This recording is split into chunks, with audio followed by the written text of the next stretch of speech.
ఢిల్లీలో విపక్ష ఇండియా కూటమి నేతలు సమావేశమై ఏకగ్రీవంగా పలు నిర్ణయాలు తీసుకున్నారు. అంతర్గత కలహాలను పక్కన పెట్టి బీజేపీకి వ్యతిరేకంగా ప్రజా సమస్యలపై కలిసి పనిచేయాలని నిర్ణయించారు.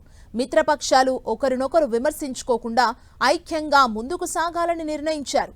నీట్ ప్రశ్నాపత్రం లీకేజ్, సిబిఎస్ఈ వ్యవహారం నేపథ్యంలో కేంద్ర విద్యాశాఖ మంత్రి రాజీనామా చేయాలని డిమాండ్ చేసిన నేతలంతా ఏకగ్రీవంగా దీనికి సంబంధించి డిమాండ్ చేశారు. ఎస్ఐఆర్ ప్రక్రియ, ఓట్ల దోపిడీ అంశంపై సీజేఐకి లేఖ రాయాలని కూడా ఈ భేటీలో చర్చించి నిర్ణయించారు. నిరుద్యోగం, ధరల పెరుగుదలతో పాటు ప్రజా సమస్యలతో పాటు దేశంలోని అనిశ్చిత ఆర్థిక పరిస్థితులపైన చర్చించేందుకు అఖిలపక్ష సమావేశం ఏర్పాటు చేయాలన్నారు.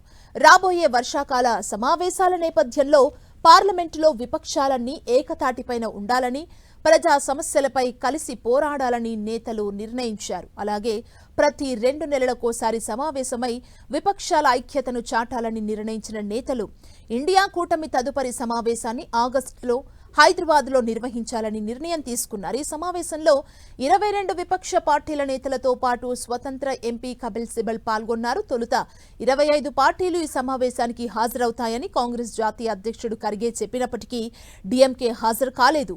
ఆప్ సైతం ఈ కూటమికి దూరంగా ఉంటామని ఇప్పటికే ప్రకటించింది.